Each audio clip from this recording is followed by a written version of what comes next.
個題目咧叫傷殘者喺社會中嘅價值同埋角色啦。咁我哋首先去理解下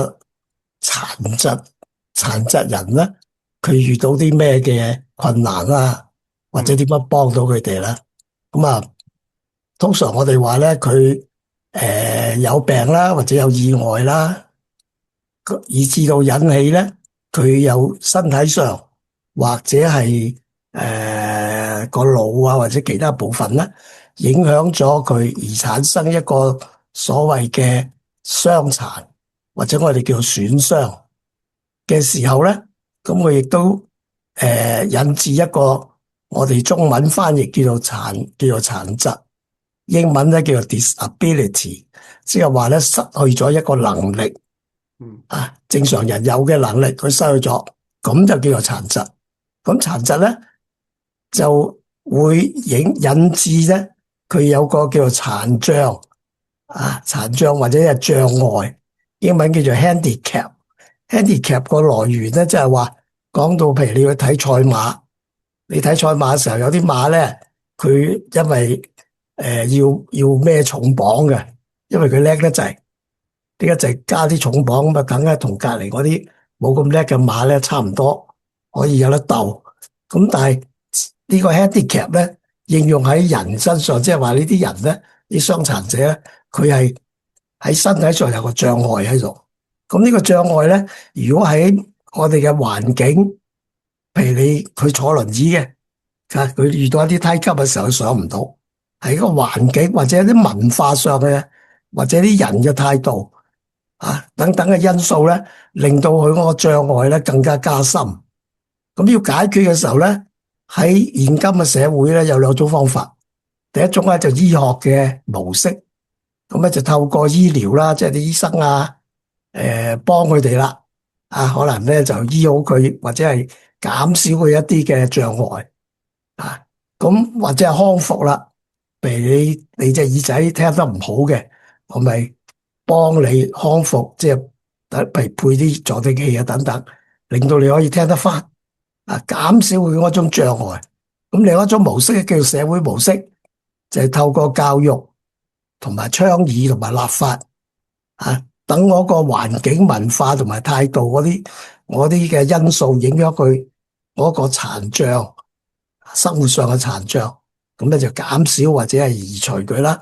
咁咧呢兩個咧就係我哋好大嘅一個嘅方法嚟到係幫有傷殘嘅人咧減少個殘障嗰個 handicap。咁今日我哋睇嗰個傷殘者嘅價值咧，我哋咧就從幾方面去睇嘅，就講到個人嘅價值。個人嘅價值咧就從呢5方面啦。第一就話佢本質嘅價值即係佢係一個人，佢係一個人嚟嘅，就算佢冇一隻手冇一隻腳，都係一個人。咁佢有人嗰個價值，本質嘅價值喺裏面。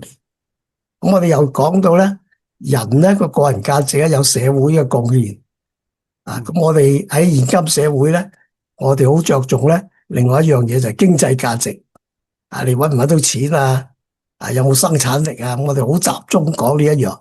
但係其實唔係淨係講經濟一個人嘅價值。咁仲有關係嘅價值你同父母嘅關係，同其他人嘅關係，嗰種價值喺裏面，亦都有文化嘅影響有呢5方面嘅影響嚟到去定一個人究竟佢有冇價值喺呢個社會上面。咁社會咧對傷殘人士嘅睇法咧，當然我哋知道有正面同埋負面啦。例如你負面係乜嘢咧？好似你如果睇呢一幅圖嘅時候，哇，有隻老虎咬住一個細嘅動物，咁你如果負面睇佢咧，佢梗係咧都咁殘忍想食嗰隻動物。但係正面睇咧，如果你調轉翻嚟睇嘅時候咧，你發覺唔係呢隻老虎其實佢係幫緊呢隻細嘅小動物係幫佢咬住佢，唔係食佢。咁同樣我哋睇到嘅時候咧，對對傷殘人士咧，亦都有正面同埋負面嘅。舉一個例子啦，喺喺美國，你見到一個咁嘅牌，即係話咧呢個車俾傷殘人士咧泊位嘅車，泊位嘅位置。咁通常咧英文咧就叫做 handicap， 即係話咧只係嗰啲有殘障嘅人咧先至可以泊呢個位。當然唔係啦，好多都搏晒夢泊入去嘅。咁但係仍然都有一個負面嘅睇法啊！覺得嘅咧你有殘障你先可以泊呢個位。咁所以咧，如果你去到紐約嘅時候咧，佢哋而家提倡咧就要改咗呢個牌啦，就改成咧叫做 reserved， 即係如果咧嘅意思即係話你坐輪椅嘅時候咧係預留俾呢個坐輪椅嘅人，就唔去強調佢嗰種殘障，一種讓菜咁嘅樣啊。佢搵唔到位啊嘛，讓俾佢咯，就唔係咁低啊。所以呢個咧好正面嘅，喺有啲州咧已經開始係咁樣做。咁我哋睇嘅時候咧，社會對傷殘人士嘅看法咧有正面有負面，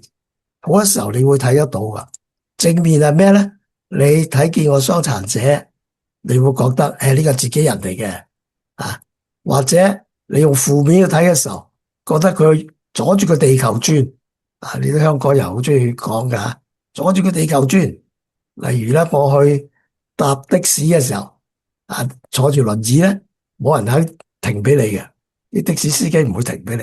覺得你阻住個地球轉又要咧佢又要落嚟咧幫你呢個輪椅擺上個車尾度，或者咧你去即係好多地方都係咁嘅樣噶啦覺得你阻住個地球轉。咁咧而我哋要睇傷殘者喺呢個社會嘅價值咧，我哋發覺咧有一樣嘢好重要嘅，就叫做被動式嘅經濟價值正話我哋講過個人嘅價值咧有5樣啦。咁但係咧傷殘者有好多經濟價值咧真係講經濟即係講有同錢有關嘅。咁但係咧係被動式嘅。咁第一個咧就係話講到傷殘者咧，就係推動呢個醫療保健嘅進步咁點解咁講咧？就係話舉例啦，就係話喺好多年前即係我個年代即係話喺呢個50年代嘅時候，呢個小兒麻痹症咧就好流行嘅我係其中一個受害者。咁於是乎咧，就引發好多嘅研究啦，就係會發明嗰啲疫苗嚟到針對引起傷殘嘅病毒。於是乎咧，又養咗一班人咯，有啲研究員，有啲藥劑師有啲好多佢哋要做呢個工作，咁推動一種嘅醫療上嘅價值喺裏面咁亦都係醫治各種嘅傷殘啦，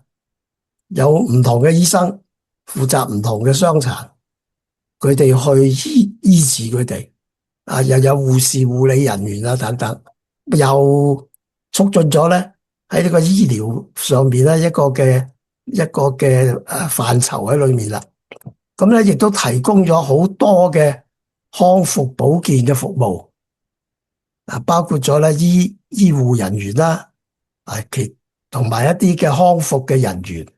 好似係聽力師我係其中一個聽力師我未做牧師之前咧，我係做聽力師，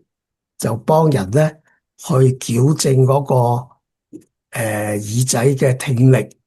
譬如佢有失聰嘅時候點幫佢，或者佢心理上有咩問題，我哋解決佢。咁咧又有言語治療師物理治療師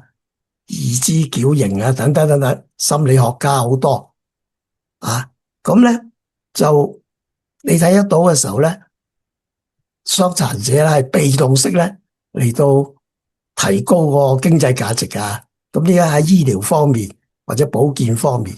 我哋睇第二樣亦都係推動呢個輔助技術嘅發展輔助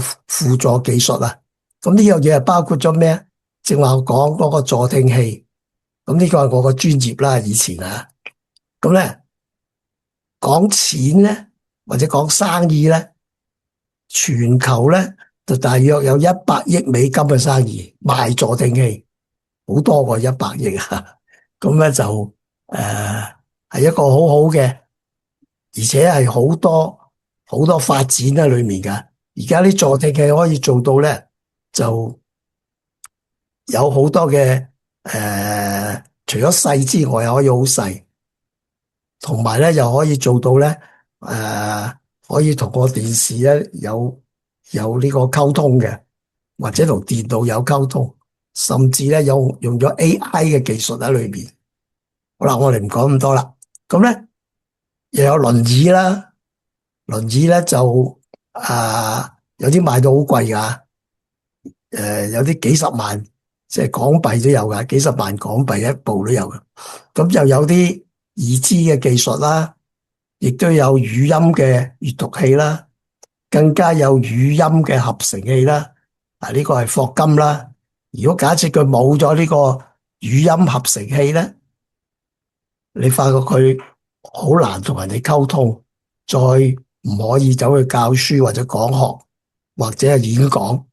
啊。咁呢一啲亦都係講到咧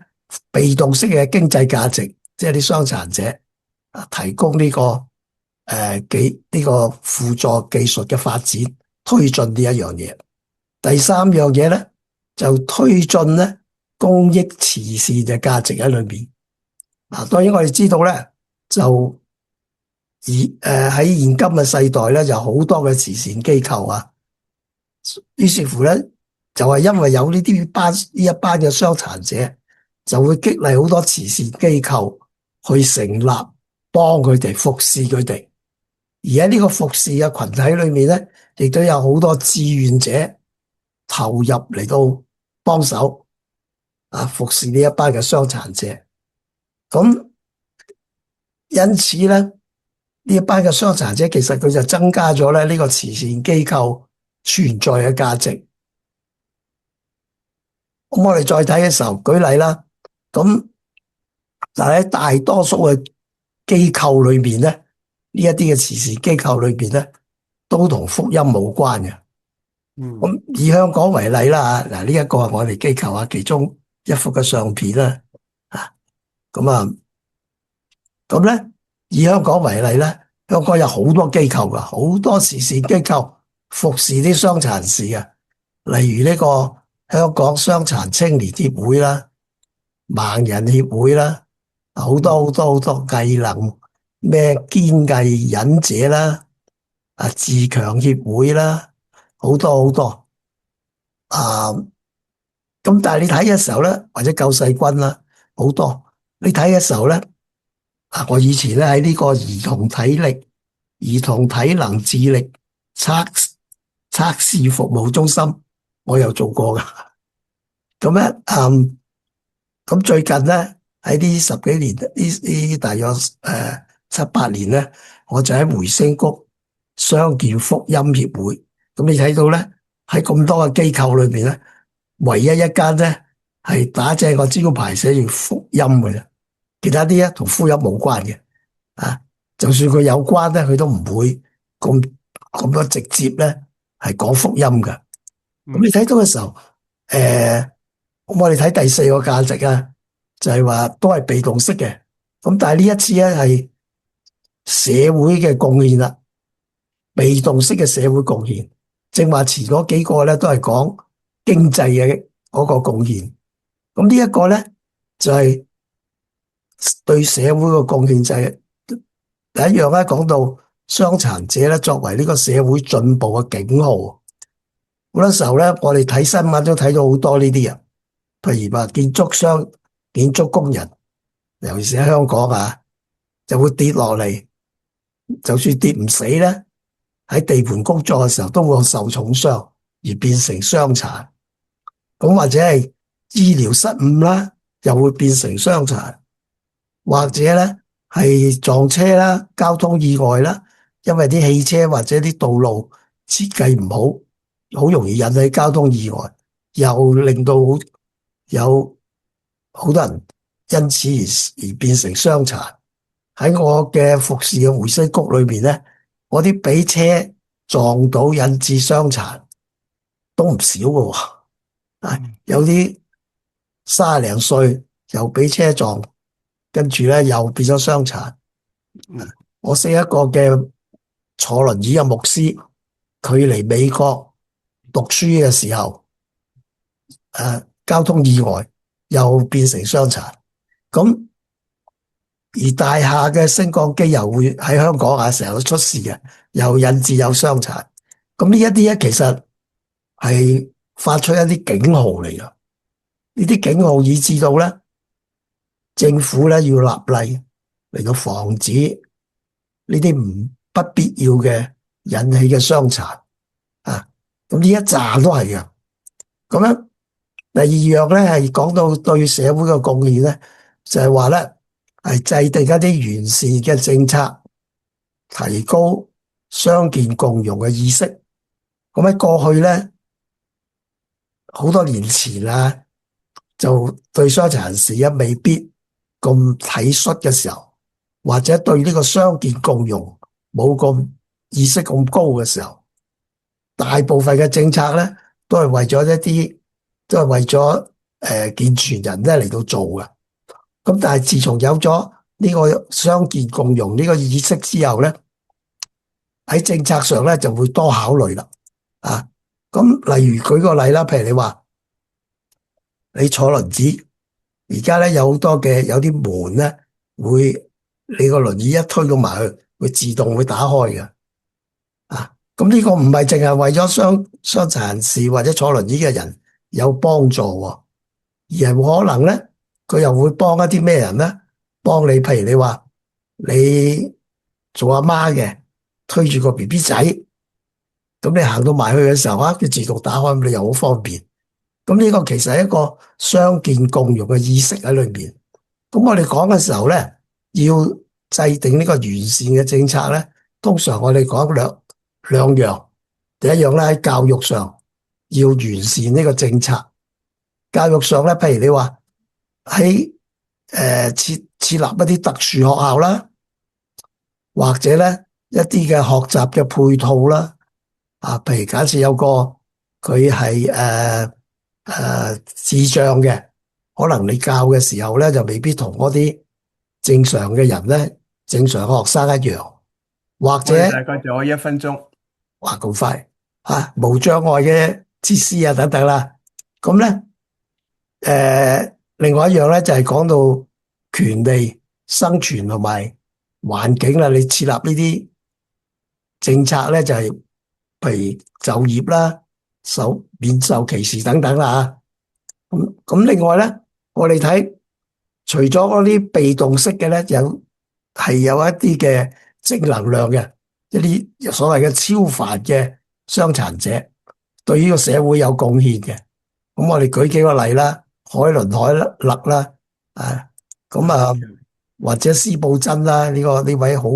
出色嘅牧師啦，佢有呢一個嘅憂鬱症啦，嚴重嘅憂鬱症。咁霍金啦，係科學家啦，或者咧呢個超人啦，大家都好識個超人。超人咧，佢就做咗一個嘅 foundation，就叫做咧全美國嘅呢個癱瘓者嘅資源中心。但係呢一班咧左邊呢班咧係已經死咗噶啦，去世嘅。咁喺香港咧，我哋有莊陳友啦，佢係失明嘅，佢係全港嘅10大青年之一，佢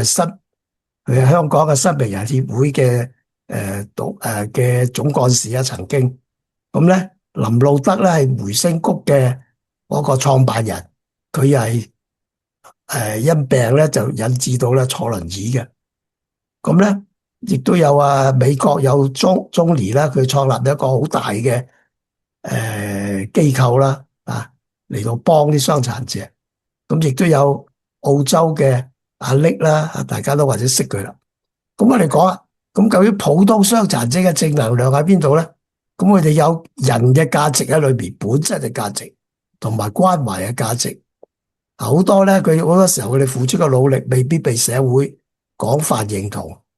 但係佢哋盡量喺佢自己嘅領域裏面咧嚟到超越自己嘅限制，克服社會對佢嘅偏見同埋歧視，盡力咧爭取過有意義嘅生活，而同時咧係潛移默化影響周圍嘅人。好啦，喺結束嘅時候咧，我想講一個唐氏綜合症嘅細蚊女，咁個姐姐寫咗一封嘅感受，一封嘅見證，就嚟到講到咧，分享喺佢個喺個妹妹身上學識啲乜嘢，喺個關係有咩價值。佢寫到話，天生即係講個細路女啊，講佢個妹啊，天生溫柔，常以微笑、擁抱同埋安慰回應佢嘅人。佢個性咧就好頑皮嘅細蚊仔，即係嗰啲有唐氏綜合症嘅，愛玩，為家庭帶嚟歡笑同埋活力，教我接納別人，尊重他人嘅感受。喺我忙碌嘅時候，會提醒我要放慢腳步，重視家人。家人因為佢而更加投入，互相支持。咁佢發覺咧，佢個妹嘅獨特性，呢個傷殘者嘅獨特性，就係讓成家更緊密，建立更深厚嘅親密感。咁佢講到，其實一個人嘅呢一個傷殘者嘅價值咧，就係佢喺本質上有價值，佢喺關係上價值，但係佢對呢個社會冇經濟價值，冇社會價值，那又何妨呢？好，我想分享就講完啦。